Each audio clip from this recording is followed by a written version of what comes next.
이스라엘이 시딤에 머물러 있더니 그 백성이 모압 여자들과 음행하기를 시작하니라. 그 여자들이 자기 신들에게 제사할 때에 이스라엘 백성을 청함에 백성이 먹고 그들의 신들에게 절하므로 이스라엘이 바알보올에게 가담한지라. 여호와께서 이스라엘에게 진노하시니라. 여호와께서 모세에게 이르시되 백성의 수령들을 잡아 태양을 향하여 여호와 앞에 목매어 달라. 그리하면 여호와의 진노가 이스라엘에게서 떠나리라. 모세가 이스라엘 재판관들에게 이르되 너희는 각각 바알보올에게 가담한 사람들을 죽이라. 이스라엘 자손의 온 회중이 회막문에서 울 때에 이스라엘 자손 한 사람이 모세와 온 회중의 눈앞에 미디안의 한 여인을 데리고 그의 형제에게로 온지라. 제사장 아론의 손자 엘르아살의 아들 비느하스가 보고 회중 가운데에서 일어나 손에 창을 들고 그 이스라엘 남자를 따라 그의 막사에 들어가 이스라엘 남자와 그 여인의 배를 꿰뚫어서 두 사람을 죽이니 연병이 이스라엘 자손에게서 그쳤더라. 그 연병으로 죽은 자가 24,000명이었더라. 여호와께서 모세에게 말씀하여 이르시되 제사장 아론의 손자 엘르아살의 아들 비느하스가 내 질투심으로 질투하여 이스라엘 자손 중에서 내 노를 돌이켜서 내 질투심으로 그들을 소멸하지 않게 하였도다. 그러므로 말하라. 내가 그에게 내 평화의 언약을 주리니 그와 그의 후손에게 영원한 제사장 직분의 언약이라. 그가 그의 하나님을 위하여 질투하여 이스라엘 자손을 속죄하였음이니라.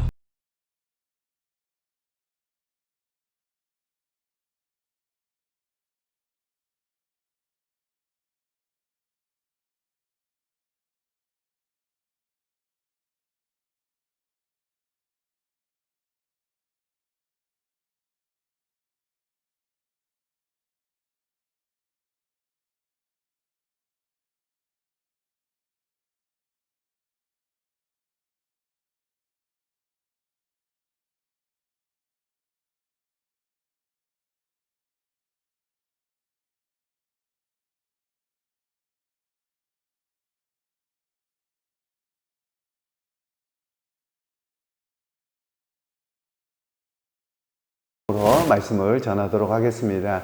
오늘 본문의 말씀은 이제 지난주에 있었던 이스라엘 백성들을 이렇게 저주하도록 했던 모압의 왕이었던 발락의 사조로 발람이라고 하는 점술가가 계속했던 그런 이야기의 후편으로 이어졌습니다. 그런데 모압의 왕은 이스라엘 백성을 저주하기를 원했지만 오히려 하나님께서는 이 발람을 감동시키사 이스라엘 백성들을 축복하게 하셨던 그런 이야기의 뒤편으로 이렇게 연결되어져 있는데요. 그런데 오늘 이스라엘 백성들이 이제 시딤이라고 하는 곳에 머물렀는데 그 모압 지방에 사는 사람들 중에 또 미디안 족속이라고 하는 사람들이 있죠. 이 미디안 족속은 우리가 조금 성경 창세기로 가면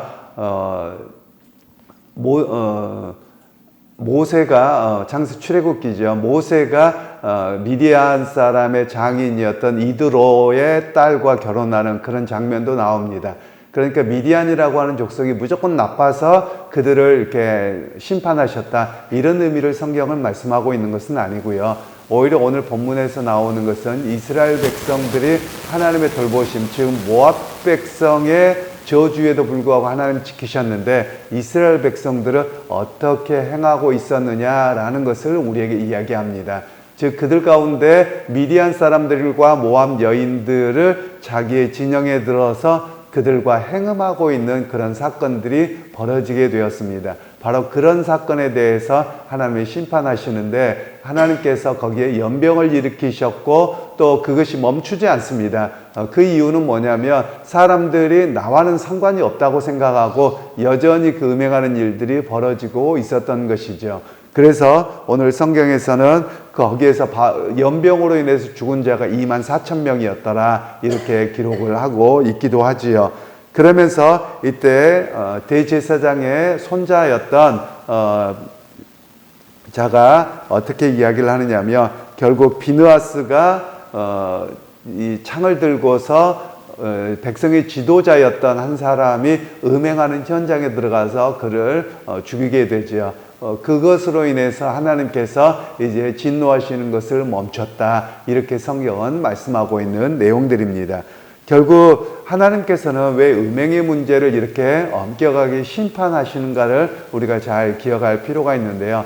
오늘 이 본문에서는 음행과 함께 또 한 가지가 나옵니다. 그것은 우상 숭배가 나오기 시작하는데요.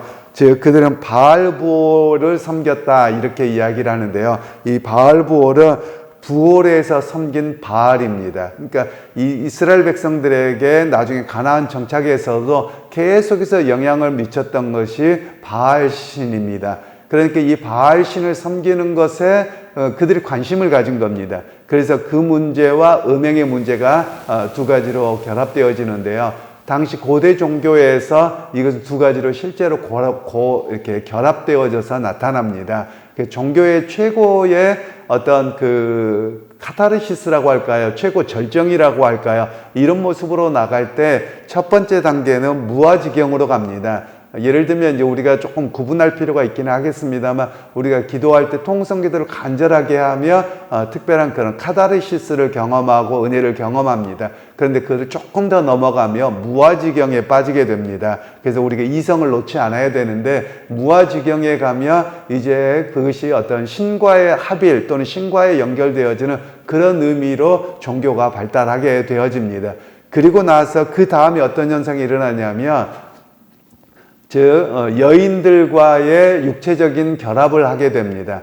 그 대표적인 이야기들이 나오는 게 어디냐면 우리나라에서 같은 경우도 통일교나 또는 뭐 신천지나 JMS나 이런 모든 곳에서 나타나는 뭐 피가름이라고 하는 것을 통해서 나타나는데 이런 것이 바로 혼합 종교의 모습이들이고 하고요. 이것이 굉장히 그 종교적인 심취에 올라가며 이런 그 우상 종교에 나타나는 그런 모습이기도 합니다. 그리고 마지막으로 나타나는 그 최고의 그 종교적 절정에 이르는 것은 인신제사라고 하는 겁니다. 그래서 자녀들이나 누구를 바치고 또 심장을 꺼내서 아이의 심장을 꺼내서 바치고 또 아이를 태워서 제사 드리는 거기까지 인간이 가는 것이 고대의 종교의 모습이었고 오늘날도 그런 모습이 유사하게 나타나는 것이 이단들에게도 나타납니다. 바로 그런 측면에서 오늘 우리가 기억할 필요가 있겠고요. 예를 들면 사실 제가 전에도 좀 비판적으로 말씀을 드렸는데 우리가 좀 그 과거의 잘못된 그 우상 종교적인 사고에서 좀 벗어날 필요가 있습니다. 왜 그런가 하면 우리나라의 과거에 그 세월호 사건이 있었을 때 뭐 우리나라에서 나온 이야기는 아닌 것 같고 미국의 한국 그리스도인들에게서 나온 것 같은데 하나님께서 그 아이들을 받으시고 우리 대한민국을 구원하셨다 뭐 이런 표현을 썼거든요.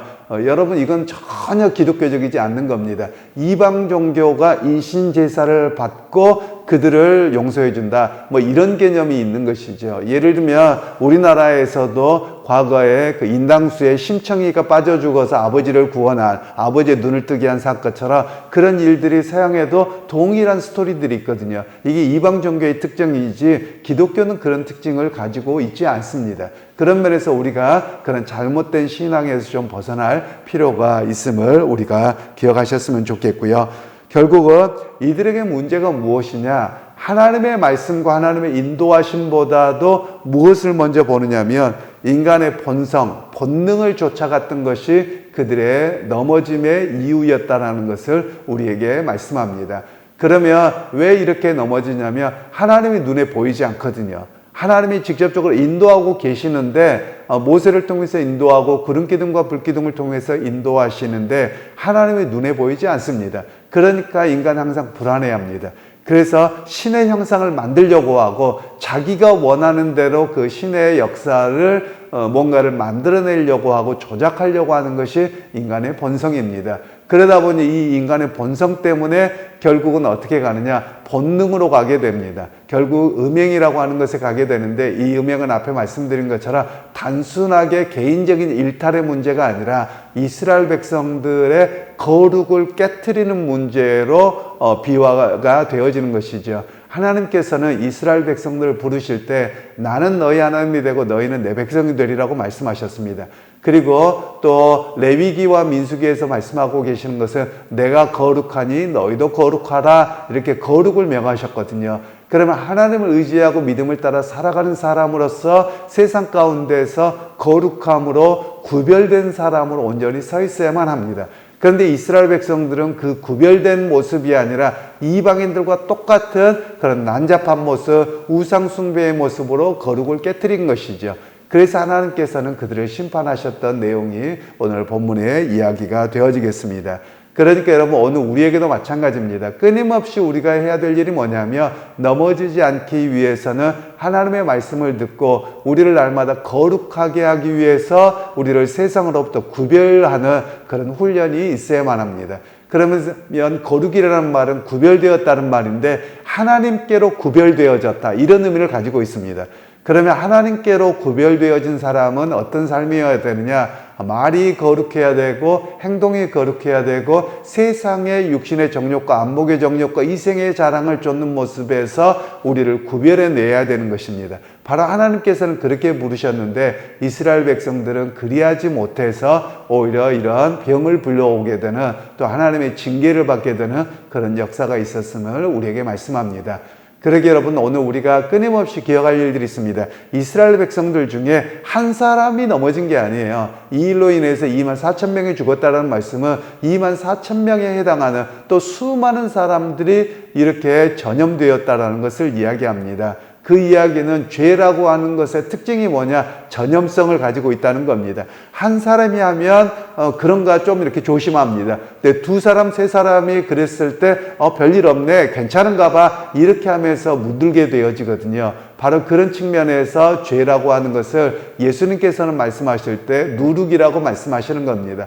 그래서 바리새인의 누룩을 조심하라, 이렇게 말씀하는데, 이 누룩이라고 하는 것은 잘 보이지 않으면서 다른 것들에 영향을 미치는 것입니다. 그래서 죄라고 하는 것이 그냥 한 사람의 죄를 용납하면 그것이 아무렇지도 않은 것처럼 그 공동체를 다 깨뜨려 버리기 때문에 하나님께서는 이렇게까지 공동체의 거룩을 위해서 징계하고 계셨던 내용입니다.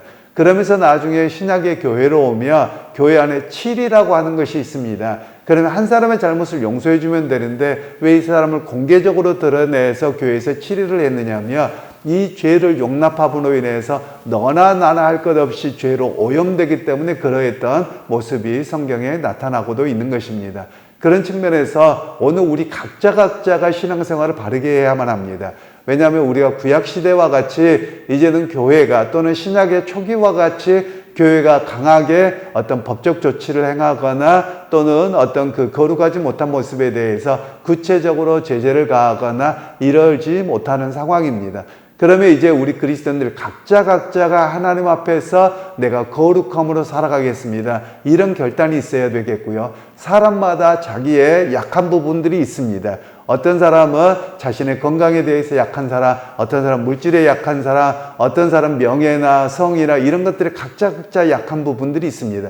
사단은 그 약한 부분을 걸고 넘어져 오는 겁니다. 그러기에 우리 각자가 나의 약함이 이런 것이어서 하나님, 내가 이런 것으로 넘어지지 아니하도록 나를 붙들어 주시고 또 끊임없이 내가 믿음의 사람으로 거룩함으로 구별되도록 주여 나를 붙들어 주옵소서, 이런 고백이 필요하고요. 오늘 또 세상 가운데 그리스도인이라는 이름으로 구별된 백성으로 살아가야만 합니다. 그러기에 오늘 하루의 삶 속에서도 여러분들의 입술과 행동과 삶의 모든 것이 구별된 거룩한 그리스도인으로 오늘 하루도 승리하게 되는 그런 오늘이 되기를 주님의 이름으로 축원합니다. 하나님, 오늘 또 은혜를 베푸셨습니다. 하나님, 이스라엘 백성들을 지키시고 그리고 온 세상이 저주하기를 원하는데 그 가운데서도 지키신 하나님입니다. 그런데 이스라엘 백성들은 그 지키시고 돌보신 하나님을 금방 배반하고 육신의 정욕을 따라서 또 눈에 보이는 우상 종교와 또 이방 종교가 더 좋아 보여서 그런 그럴듯함에 속아서 죄를 짓고 넘어졌던 모습입니다. 우리 또한 세상이 그럴듯해 보이고 좋아 보여서 넘어지지 아니하도록 우리를 성령께서 구별시켜 주시고 말씀을 통해서 날마다 결단하고 세상에서 거룩함으로 증명할 수 있는 우리 모두가 되게 하여 주옵소서. 감사하고 예수님의 이름으로 축복하며 기도하옵나이다. 아멘.